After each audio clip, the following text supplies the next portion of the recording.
அடுத்து எம்மை பொறுத்த வரைக்கும் இதே மாதிரி அடுத்தடுத்த படங்களில் நான் நடிக்கணும். இன்னும் நிறையா நபர்களுக்கு பணி வாய்ப்பு வழங்கணும். இன்னும் நிறையா நபர் சம்பாதிக்கணும். நானும் ஓரளவு தொகையை சம்பாதிக்கணும். அதனால் எல்லாமே ஓரளவு சமநிலை ஆகணும். அடுத்தடுத்த படிநிலையை நோக்கி நகரணும் அப்படின்னு நான் நினைக்கிறேன். அப்படின்றப்போ ஸ்டூடியோவில் உள்ளவங்க எல்லாருமே ஆதரவு கொடுங்க.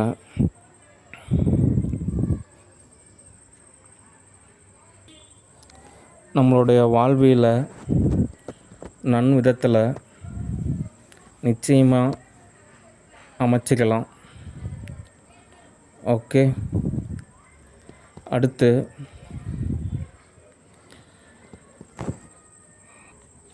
பொதுவான நிலையில் நம்ம ஒரு டீமாக இருக்கிறப்போ என்ன செய்யணும் என்ன செய்யக்கூடாது அப்படின்றலாம் நான் உங்களுக்கு தெளிவாக சொல்லலாம்னு நினைக்கிறேன். ஒரு மூவி அப்படின்றது நம்ம புக் பண்ணுறது அப்படின்றது ஒரு சாதாரண விஷயம் கிடையாது. கிட்டத்தட்ட நம்ம கால நிலையிலான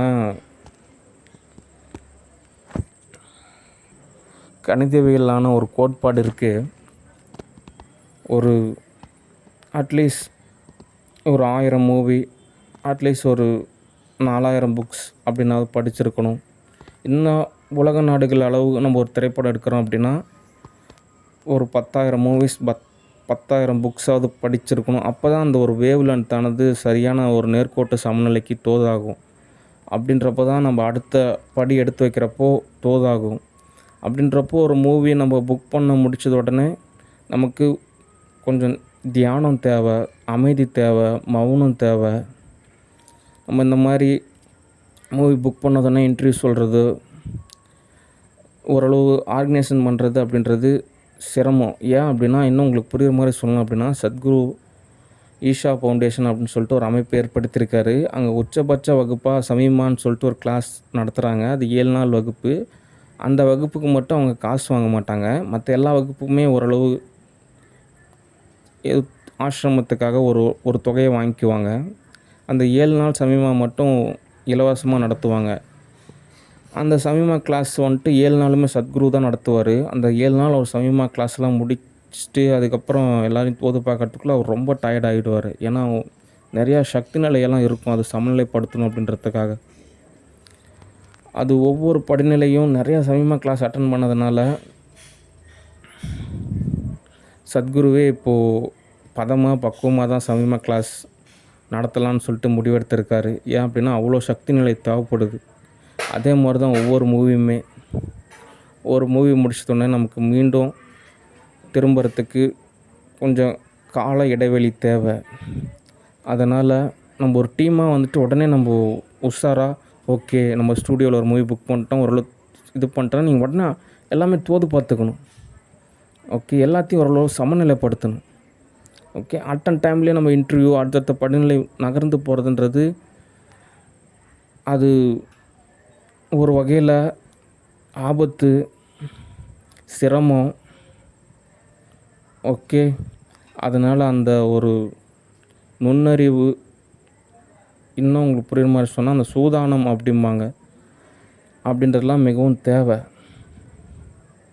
ஓகே, யதார்த்தோட வாழ்வியலை புரிஞ்சிக்கணும். ஏன் அப்படின்னா அந்த தேனீ அப்படின்ற ஒரு நிலையில் ஒவ்வொரு பூக்களிலிருந்து தேனி எடுத்து தேனி போய் அங்கே இருக்கக்கூடிய தேன் எடுத்து அதை சேகரித்து ஒரு தேனாக உருவாக்குது.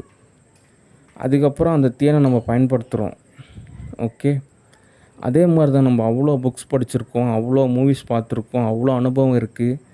எர்த்தலாகவும் யூனிவர்சல்லாகவும் நமக்கு நிறையா விஷயத்தில் தோதாகிறப்போ நமக்கு ஒரு நிலையிலான ஒரு பண்பு நிலை கிடைக்கிது. அப்படின்றப்போ அதுக்கு நமக்கு நிறைய உழைப்பு, நிறைய காலம், நிறையா விஷயம் தோதாகணும்.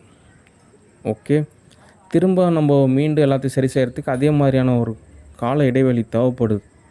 ஓகே, அதனால் சில சமயங்களில் மேக்ஸிமம் எல்லா நேரமுமே எனக்கு ஒரு துணை அப்படின்றது தேவைப்படுது. ஓகே, மற்றபடி நான் உங்களுக்கு தெளிவாக சொல்லியிருக்கேன். என்னை சார்ந்த நபர்களுடைய தேவைகள் எல்லாமே நான் பூர்த்தி செய்வேன். அவங்களுக்கு உண்டான வசதிகளையும் நான் ஏற்படுத்தி தருவேன்.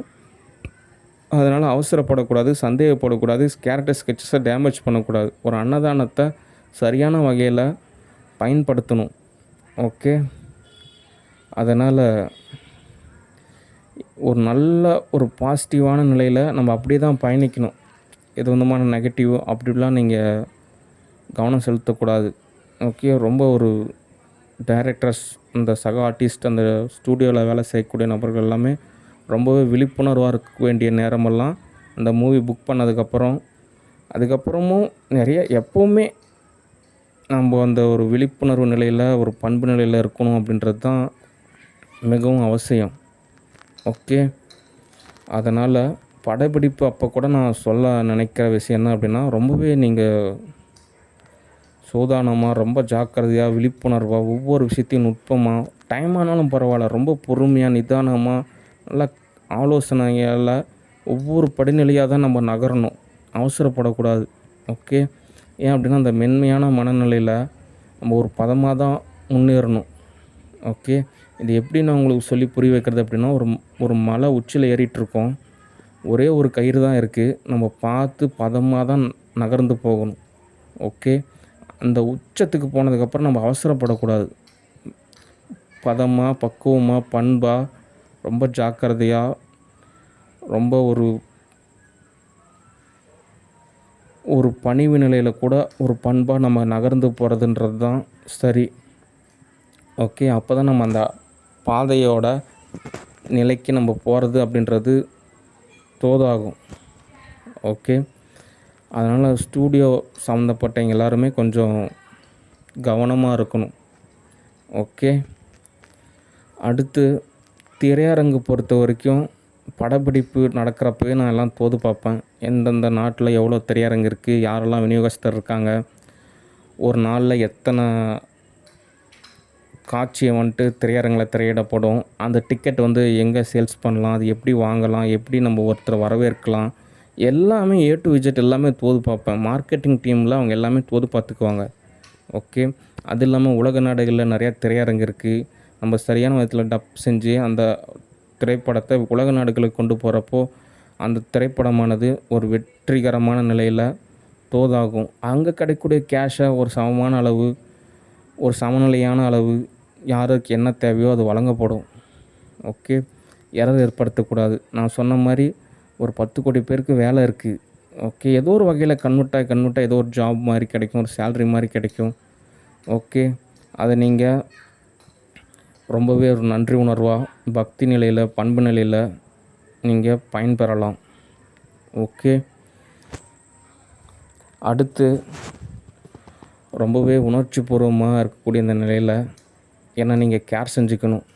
எனக்கு இந்த மாதிரி நேரத்தில் ஒரு தியானம், ஒரு மௌனம், ஒரு ரிலாக்ஸேஷன், யாராவது ஒருத்தர் அருகில் துணையாக இருந்தாங்க அப்படின்னா எனக்கு ஓரளவு சமநிலை ஏற்படும். ஏன் அப்படின்னா நான் என்னுடைய ஆத்ம நிலையானதும் எல்லோரும் போல தான். ஓகே. அதனால் ஒவ்வொரு தொழில்லையும், ஒவ்வொரு நிறுவனத்துலேயும், ஏன் ஒவ்வொரு சில டீமில் கூட இந்த மாதிரி நிகழ்வு இருக்குது. ஒருத்தர் சில பேர் அச்சீவ் பண்ணுவாங்க, ஒரு ரெகக்னேஷன் இருக்கும், ஒரு சக்ஸஸ் அப்படின்ற மாதிரியான ஒரு நிலையில் எல்லாமே தோது பார்க்குறப்போ அந்த விதமான நன்பாதை அப்படின்றப்போ அதை நம்ம சரியான விதத்தில் தோத அமைச்சிக்கணும். ஓகே. சரி. நன்று. வணக்கம். பாய்.